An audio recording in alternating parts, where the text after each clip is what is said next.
Hi, I'm Curious Vedant, and welcome to season 5 of my podcast. Today, my guest is Manju Gupta, an educational consultant at St. Michael's School. 49 years of experience in the field, during which she has been the headmistress of Geetanjali School, Begumpet, and the district director of Pallavi Model School in Secunderabad. She comes from a family of naval officers and she is an active Rotarian. Hi, Mrs. Gupta. Welcome to my show. Thank you, Vedant. I'm really excited to be on the show and look forward to a wonderful meeting. I've interviewed lots of teachers, like my father's mother and my father's grandmother. Both of them were teachers. Wow, that's so nice. You have been a teacher for so many years. I'm curious to know, how has your teaching experience changed from when you started to now? Well, I started teaching in the year 73, and students were very different at that time. They were more disciplined, more well behaved. They had less distractions, so they paid attention in class. Today's students are very, very different. I think the value system has changed. And with all the media and other distractions, they are finding it a little difficult to concentrate in class. I won't say that of all students, but most students are having a problem. Focus myself to only learn. There are very few students like you, Vedant, who focus, but most of them get distracted very easily. And so it becomes even more difficult for the teacher to hold their attention. And also the methodology has changed. From chalk and talk, it's become to the guide at the side. So teachers are more like facilitators today who help children to understand whatever they need to learn. And it has moved, definitely. There's a big change in the way of teaching. If you had the choice, what would you change about today's students?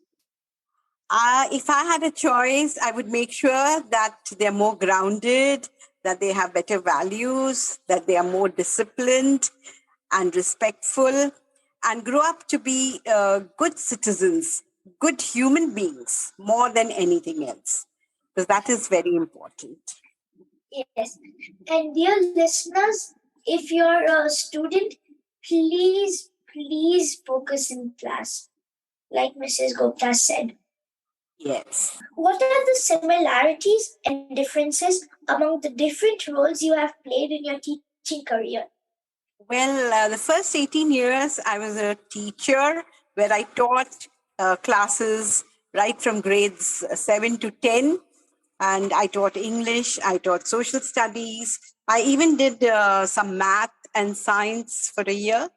I had different roles to play. But after I got into administration, it's completely different. As a teacher, I loved my kids and we connected very well. You will be really delighted to know that my last batch of students whom I taught in 89 are still connected with me. And we have a WhatsApp group where we interact frequently. And whenever I go to Mumbai, they come and meet me, they take me out. And I think that is the best thing, a best gift that a teacher can receive. That her students still respect her, her students still think highly of her. And so whenever I go to Bombay, I come back feeling real, super delighted and elated. Yeah, that's very nice. I mean, that shows that you've done a very good job teaching them.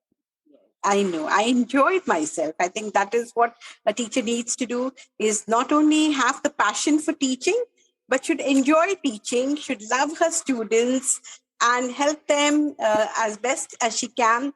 She needs to be firm with her students, but at the same time, be a friend. My teachers very good job teaching me at school and I enjoyed a lot. That's good. I'm glad you have good teachers. I have lots of fun in school. That's wonderful. That's wonderful. That's what you remember. Can you share some of the most memorable moments from your teaching journey so far? One of the most memorable moments was when I had four very, very weak students whom I thought would fail. I used to get after them. I used to really give them a tough time. And they hated me for it at that time, at that point of time. But once they finished their exams, one day I was sitting in the staff room, and the person who was standing out told me, "Ma'am, there are four bache hain. They want to come and see you." So I said, "Who are these four kids?" He says, "We don't know. Just they just come in. They want to meet you." And whom do I see? I see the same four naughty kids who gave me a tough time. And they had all got through the exam. And they came back and said, "Ma'am, we're very sorry for troubling you so much. But thanks to you, we did well in the exam. So we brought a little gift for you." And I was so touched by that gesture, because I felt good that, getting a student who scores very high and getting him to get a distinction is not difficult. But getting a child who is not doing well to do well and getting good marks, I think that is the best achievement for a teacher. So that was one of my wow moments. And of course, I had a lot of naughty children in my class. And in grade 10, when I was teaching this class, one of the boys had brought a frog to class. And as I was teaching a poem, it was quite a serious poem. I saw this frog jumping and coming towards me. And I just looked at the frog, and I told I said, "I think we have a visitor who's not wanted. He's unwanted in our school class. So can somebody see him out?" And then four boys got up and put the frog out, and I continued teaching. And after the class, they came and said, "Ma'am, we expected you to shriek and shout and scream at us, but you did nothing of that sort. You continued with your class. We're very, very sorry for playing a prank." I said, "Never mind. This is the time as a teenager that you need to play pranks. So it doesn't matter, as long as no harm came out of it." And then, of course, after that, my class was always very attentive and always listened to me. So that again was another wow moment that I could, without scolding them or berating them, they came onto my side and they cooperated. So that was another wow moment as a teacher. Congratulations on helping those four students pass. They must be so happy. Still in touch with me. Yeah, that's very nice. You come from a family of naval officers and have moved from one city to another for many years. Growing up, did you find it hard to make friends and adapt to every new place that you moved to? Really, I think I enjoyed the experience. I studied in 7 schools all Wow. over the country, in Jamnagar, Mumbai, Cochin, Lonavala, all this. I've studied in various schools, and my father used to get transferred every 2 years.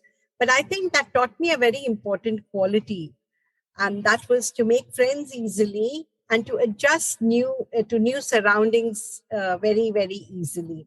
So I think that was a wonderful life skill. If I would say that it really helped me to grow as a gregarious human being, and I'm thankful for that. Even though of course, I did not make long lasting schoolmate friends, but nevertheless, you sometimes lose something, you sometimes gain something. And here I think the gain was definitely adaptability and adjusting to any kind of surrounding. When my friends leave school, I get very sad. Were you sad when you left your friends? Was a happy and sad. I was very sad to leave my friends, and we kept in touch for some time. But I was at the same time happy that I was going to discover another place and make another set of friends. So it was a mixed feeling. Yeah, you are sad at that point of time, But then you get over it when you go to the new place and make new friends. Yeah, when my friend left some time back, he, we now have each other's phone numbers and we're in touch. When I studied just for a year in a school down south because my father was transferred to a place where I couldn't go to school. And that was my last year in school. And fortunately, we are still in touch. I passed out in 1967, and it's been 67, and it's 55 years, but we are still in touch. That's nice. Are you in touch with all your friends that you've made? Not all, the last 2 years, friends I made in school, and all my college friends. Quite a number of my college friends are still in touch. In fact, we have a group of 4 girls who we shared a room in college, and I was in the hostel. And we meet up every year. One is in Pune, one is in I'm in Hyderabad, one is in Bangalore, and one is in Cochin. So we do Yeah, meet. that's nice. I'm in touch with almost all of my friends. Actually, there were 2 of my friends that left, and I'm still in touch with both of them. Really nice. I think the best thing is friendship because friends are people you choose, right? So you Yes, share a wonderful relationship with them. yeah, you do. Can you can you share a little bit about what you do as a Rotarian? I met your grandmother way back in 1993. And afterwards, I met her 10 years later. And right from that time, she would say that you should become a Rotarian. But somehow I was so busy with life and busy with school that I really did not think about it. But again, when I met all of them in 2011, we decided that yes, we'll join this Rotary Club because it's a wonderful Rotary Club. I joined in 2013 and I was given the task of looking after the Interact clubs of Cantonment, Rotary Club of Cantonment, Secunderabad. So from 2013 to 15, I looked after the youth. I was in charge of the youth services. Then for a year, I became secretary. Then for another 5 years, I was in touch with all the Interact clubs. Uh, and then, of course, last 2 years, I have stepped down. Last year, I was the director e-learning. This year, I'm the vice president of the club. But still, I love being in Rotary. One is because we make so many friends, and then we are able to do so many wonderful service projects and help the community. When I grow up, I want to join the Rotary Club too. Yeah, you should. You should definitely. Before that, you should become an interactor. The moment you become 12 years old, you can join the Interact Club. I'm sure. What does the Interact clubs do? Okay, the Interact Club is the uh, child club, I would say, of the Rotary. And interactors are between the age of 12 and 18, you become an interactor, and you have a parent club. That is a Rotary club who becomes your parent club. And with the help of your parent club, you do a lot of programs. Like we have an Interact club in the school where I am now working as an educational consultant. It's called the Interact Club of St. Michael's School. And students have programs every month. They do something, they do tree plantation, they do community service. And then they also have speakers who come and talk to them and motivate them to become good leaders. So as you're growing, you acquire all these qualities. So it's nice to have Interact clubs in schools. I wish every school had an Interact club because it definitely teaches you leadership, friendship, international understanding, and a whole lot of values. If I'm in a place where there's Rotary, or if I come back to India, then I'm going to join an Interact club. Or even you can start an Interact club in your school. Tell your principal, say that, we would love to have an Interact club. And then you could ask a Rotarian to come and speak to them. And I'm sure you'll enjoy it. So you start by growing up to become a Rotarian. So Interact is the first step. The second step is a Rotractor. When you're in college, you can be a Rotractor. And then when you grow up and you start working, you can become a Rotarian. Oh, yeah, I'm going to go down that path. That's so nice to hear. Now, what made you choose to enter the teaching field? What did you want to be as a child? As a child, I wanted to be an architect and I wanted to do engineering and do architecture. But in those days, we girls got married very young. So my mother dissuaded me, and therefore I switched and took English literature, not really knowing where I was going. Then I thought my father encouraged me, and he said I should sit for the IAS, Indian Administrative Service. So I worked towards that, but got married very young. And once I got married to a naval officer, I felt the best profession for a naval wife is teaching, because we get transferred so often. And you'll always find a school in any place where you can go and teach. And that is how, by mistake or inadvertently, I stepped into the teaching field. But one thing I can tell you is I never regret it. I'm really, really happy that I'm a teacher. And I've been a teacher for 49 years now. Next year is my golden jubilee as a teacher. Yeah, congratulations. Thank you, Vedant. I have so many things I want to be. What do you want to be? Well, all the 100+ things that the people I've interviewed do. And also, I want to do car designing, and I want to be a race car driver. I hope your dreams are fulfilled and you do what you love, because it's very important that you should love what you're doing. When you love what you're doing, then you really do it well. I like cars a lot. Sure, you'll achieve your dream. All you need to do is focus on the goal, and it'll be a cakewalk for you. Yeah, I will focus on that goal. I'm really, really delighted to see you grow up into such a wonderful young boy. And I'm sure you're going to be a very successful person when you grow up. Thank you. I will make sure I will be a successful person. Parents, your grandparents, they'll all be very proud of you. I want to also be what my dad does, a lawyer. Okay, yes. And you're going to fight cases for whom? Animals. For the animals, yes. Okay. You want to follow your father's footsteps. Yeah. My mom was an architect. What are your hobbies? Hobbies are many. I love stitching. I like to listen to music. And as a child, I was very, very fond of sports. Now, of course, I've become old, so I can't play anymore. But I used to love playing badminton and tennis and table tennis. And I love people. I love to interact with people, meet people, and exchange ideas. I like to have fun. I like to go on holidays, see new places, and meet new people. So I am all the time busy and I love watching movies. And I have so many things that I love to do. And of course, reading. I love to read. Yeah, me too. I love reading. Those are very nice hobbies. Yeah.